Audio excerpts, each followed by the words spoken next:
Hi! So, some of you have been asking me to do tutorials, and I thought it's not a bad idea. Well, I did one, and here it is.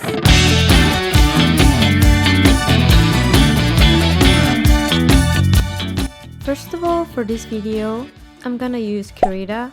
For me, it's good, but you can use any software you like. I know that there's many options. To draw the human form, I usually start with the head, but that's not really good advice. So I will give you an explanation of the things I normally keep in mind while drawing. To begin with, the body, according to academic rules, follows proportions where you measure the head and how many times it fits within the body. But those rules are kind of boring to me, so I do in a simpler way. It turns out that the bottom of the pelvis is located exactly at the halfway point of the body. For this explanation, I'm gonna use geometrical shapes. These help us understand what we're doing, and even more when we are doing like an illustration that is more dynamic. Starting with this base, it makes us easier to make a whole body. For this video, I didn't want to complicate things too much. Me personally, for sketching, I prefer to go freestyle. It's true that there's some rules according to proportions, but we have to face it. Everybody has different bodies in real life, and not everything can be measured with the same procedure. So I recommend you here to have fun and use your intuition. Another proportion tip is this right now. The elbows are aligned with the ribcage, and the length of the forearm is similar to the upper arm. This way you can avoid making the arms excessively long. Also, the wrist of the hand should align with the bottom of the pelvis. This way your hands are going to look like humanly possible and not like something weird came out of a terror movie. So this is how it looks like. This is our example. I like the legs to look slender, and I like to give it the sleeves laid similar to the one of the tights. Now I will refine this framework a bit more with some more organic shapes. Right now I'm not gonna focus on the face, we're gonna let that for another video. In the neck there is a muscle that connects the centrum with the head. Maybe I should explain these muscles in another video with more detail. This example is not like an academic one, it's more like my own style, but if you want me to do a more serious one, you can let it on the comments and I can think about it. The muscles of this area have a movement similar to what I'm showing you here. If you prefer, I can make a video specifically about tights and muscles and all of the leg area. Right here with the feet, there's like a quick example that I can show you. These are interlocking joints. It's like a sphere held by two clamps.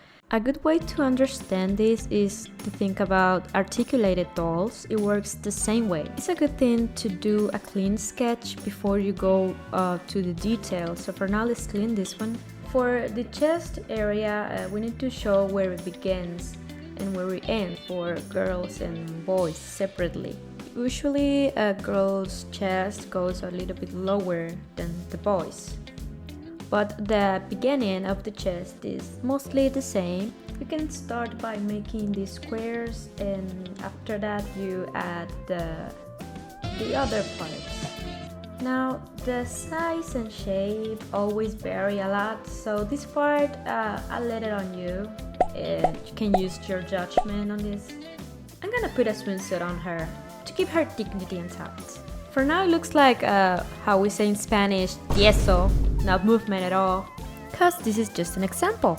That's why I'm gonna do this in a different point of view. I'm gonna do a semi-side pose and I'm gonna start with some cubes. After we have the perspective we want, we mark the center, and within these cues you determine which parts will be the ribcage and the hips. This method helps you understand the forms like a puzzle. The more pieces we add, the more sense it makes.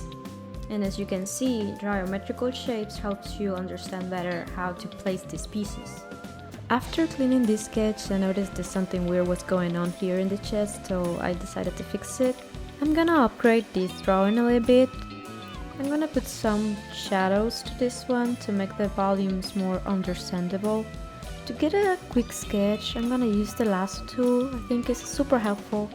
It helps you separate areas to color or whatever you want to do. I will also add the swimsuit on this one because of course I have to preserve her dignity. After putting some clothes, I'm gonna do the skin color. I picked a warm tone because these are my favorite to color. You can easily use different variations of temperature colors on this one. Usually I prefer slightly purplish colors for shading. I like to add a bit of blush and on top of that blush, lights. Also, I like to apply a cool tone reflection light on the shadow areas. I feel like this gives the illustration a lot of energy. And voila! This is how it's gonna look at the end.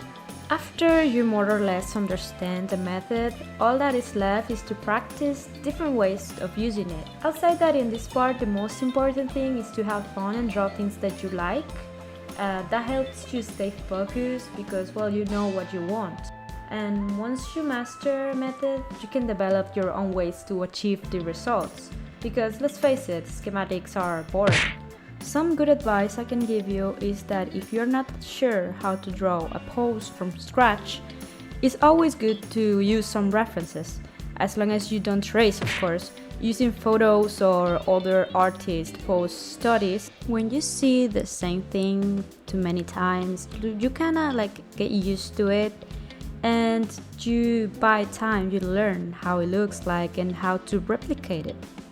The key point is that yes, you have to train your hands, but you also have to train your eyes. It's really important to take your time because maybe there's a lot of pressure. You can put a lot of pressure on yourself, and that's not good either. You should take things with ease and take your time to study forms. Also, you don't need to practice every day. There's this myth about artists that they practice every single day, and this is not true. This can take you to a burnout. I think that the most healthy way to do art practice, find a time of the day where you don't have anything else to do, no pressure, no tasks, and put some music, whatever, and create this environment that makes you relax because you gotta be in the zone.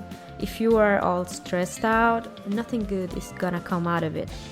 A good advice that I wish that someone gave me back then when I was learning is that every single advice that other artists give you is not always good for you.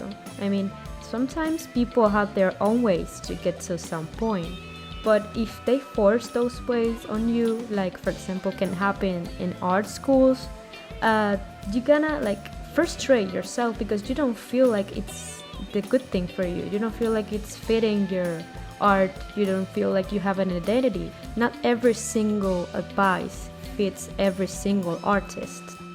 I think it's healthy to begin with things that we feel comfortable with, so don't stick too hard to rules and just draw things that you like. At the end, just have fun. And well, that's pretty much it. I hope this video was helpful for you. If you're not subscribed and if you feel like it, you can subscribe to this channel. There's more tutorials on the way. And if you are one of those people who asked me for a tutorial before, let me know in the comments if it was helpful for you, or if you need me to explain you some specific part of it. If there's something specific in my art that you wanna know, you can put it on the comment section. I would be happy to answer. And that was it. Big kisses and huggies for you all, and thank you for watching this video.